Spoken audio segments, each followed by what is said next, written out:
নমস্কার বন্ধুরা, কেমন আছেন সবাই? আমি কৃষ্ণা টোটাল কেয়ার বাংলা চ্যানেলে আপনাদের সবাইকে স্বাগত জানিয়ে শুরু করছি আজকের ভিডিও। কিভাবে কুমড়ো বড়ি বা ডালের বড়ি দিতে হবে সেই ভিডিও আমি আজকে আপনাদের সঙ্গে শেয়ার করব। শীতকালে মাছের ঝোলের সঙ্গে অথবা নানান রকম নিরামিষ সবজির সঙ্গে বড়ি দিয়ে রান্না করে খেতে কিন্তু অনেকেই খুব পছন্দ করেন। আর এই বড়িগুলি শুকোনোর পর যদি লাল হয়ে যায় বা শক্ত হয়ে যায়, রান্না করার পর সিদ্ধ হতে না চায়, তাহলে কিন্তু একদমই খেতে ভালো লাগে না। তো বন্ধুরা, আমরা কিভাবে ডালের বড়ি তৈরি করছি আপনারা সম্পূর্ণ ভিডিওটি দেখুন। এইভাবে ডালের বড়ি তৈরি করলে একদমই লাল হয়ে যাবে না শুকিয়ে যাওয়ার পর, আর রান্না করলে খেতেও কিন্তু অসাধারণ হয়। তাহলে চলুন দেখে নিন কীভাবে আমরা বড়ি তৈরি করছি।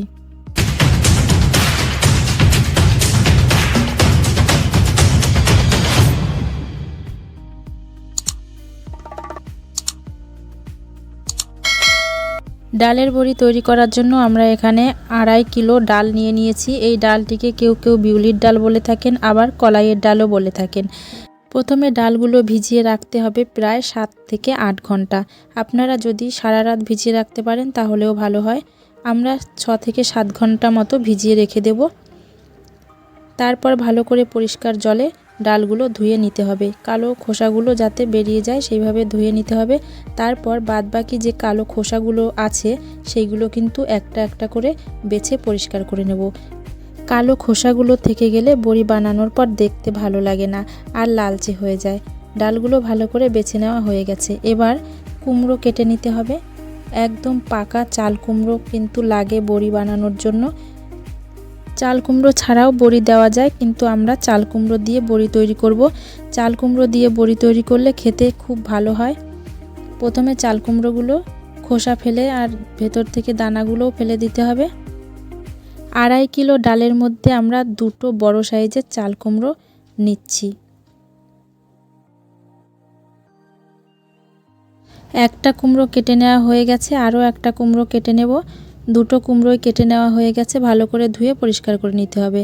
একটা স্টিলের থালা পেরেক দিয়ে ছিদ্র করে নেওয়া হয়েছে কুমড়োগুলো ঘষে নেওয়ার জন্য। কুমড়োগুলো ঘষে নিলে একটা মিহি পেস্ট মতো তৈরি হয়ে যাবে।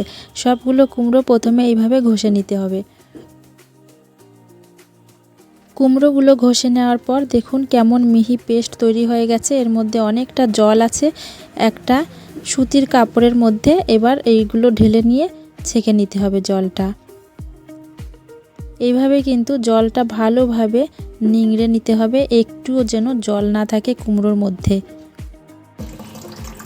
7 থেকে 8 ঘন্টার পর ডালগুলো জল ঝরিয়ে নেওয়া হয়েছিল। পরের দিন সকালে ভোর 5টার সময় ডালগুলোকে ভাঙাতে নিয়ে গেছি আমি। দেখুন এই মেশিনে করে ডালগুলো ভাঙানো হবে। আপনারা নিজেরা বাড়িতে শিলনোড়ায়ও বেটে ডালের বড়ি তৈরি করতে পারেন। ডাল যেহেতু একটু বেশি, ওই জন্য শিলনোড়ায় বাটতে অনেকটা টাইম লেগে যাবে। সেজন্য ডাল ভাঙানোর যে মেশিনগুলো হয় তাতে করেই আমরা ডাল পেস্ট করে নিচ্ছি। অনেক সকাল সকাল ডালগুলো পেস্ট করে নেওয়া হচ্ছে সকাল 5টার সময়, কারণ রোদ ওঠার সঙ্গে সঙ্গেই ডালের বড়িগুলো তৈরি করে নিতে হবে। ভালো রোদ না পেলে ডালের বড়ি কিন্তু ভালো করে শুকাবে না আর লালচে হয়ে যাবে। ওই জন্য রোদ ওঠার আগেই ডালের বড়ি তৈরি করে নিতে হবে। দেখুন বন্ধুরা কত ভালোভাবে ডালগুলো পেস্ট হয়ে মেশিন থেকে বেরিয়ে আসছে। এইভাবে ডাল পেস্ট করে নিলে বড়ি দিতে কিন্তু কোনো কষ্টই হবে না, ডাল বাটারও কোনো ঝামেলা থাকবে না। সব ডালগুলো এইভাবে পেস্ট করা হয়ে গেছে। এখন যে চাল কুমড়োগুলো জল ঝরিয়ে রাখা হয়েছিল সেগুলো 2 ভাগে ভাগ করে নেওয়া হয়েছে। ডাল যেহেতু অনেকটা বেশি, ওই জন্য 2টো পাত্রে আলাদা আলাদা করে ভাগ করে নেওয়া হচ্ছে। 2টি পাত্রে একদম সমান সমান করে ডাল আর কুমড়ো নিয়ে ভালোভাবে প্রথমে মেখে নিতে হবে। ডাল আর চাল কুমড়ো একসঙ্গে যেন ভালোভাবে মিশে যায়, সেজন্য প্রথমে ভালো করে মেখে নিলে পরে আর মেশানোর কোনো ঝামেলা থাকবে না। ভালোভাবে কুমড়ো আর ডাল একসঙ্গে মিশিয়ে নেওয়া হয়ে গেছে। এবার এখান থেকে অল্প অল্প করে ডাল নিয়ে প্রথমে ভালোভাবে ফেটিয়ে নিতে হবে। ডাল যদি ভালোভাবে ফেটিয়ে নেওয়া না হয় তাহলে কিন্তু ডালের বড়িগুলো ভালো হবে না। ভালোভাবে ফেটানো হয়ে গেলে অনেকটা নরম হয়ে আসবে, সফট হয়ে আসবে আর ফুলে উঠবে কিন্তু ডালগুলো। ফেটানোর পর দেখলেই বুঝতে পারবেন।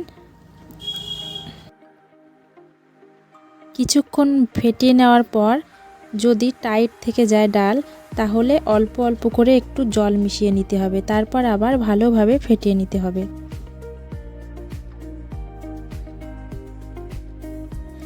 ডাল ভালোভাবে ফেটিয়ে নেওয়া হয়ে গেছে, এখন বড়ি দিয়ে নিতে হবে।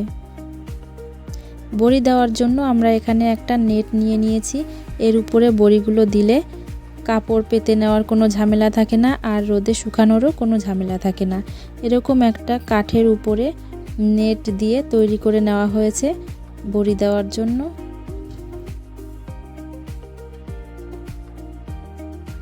অল্প অল্প করে নিয়ে ডালের বড়িগুলো তৈরি করে নিতে হবে। দেখুন বন্ধুরা, আমার মা ডালের বড়িগুলো তৈরি করছেন, আর তার সঙ্গে আমিও অনেকটা হেল্প করেছি। আমাদের সবগুলো বড়ি তৈরি করে নেওয়া হয়ে গেছে। দেখুন নেটটা কিন্তু একদম ভর্তি হয়ে গেছে, সামান্য একটু জায়গা খালি রয়ে গেছে। কত ভালো লাগছে বড়িগুলো দেখতে। 3-4 দিন এইভাবেই শুকিয়ে নিতে হবে রোদে, তারপর এখান থেকে তুলে অন্য পাত্রে নিয়ে নিতে হবে। দেখুন বন্ধুরা, 3-4 দিন পর আমার বড়িগুলো কিন্তু শুকিয়ে গেছে। আমি অন্য পাত্রে নিয়ে নিয়েছি। অন্য পাত্রে নিয়ে আরও 3-4 দিন ভালোভাবে শুকিয়ে নিয়ে কোনো শুকনো কৌটোর মধ্যে রেখে দিলে সারা বছর কিন্তু ব্যবহার করতে পারবেন।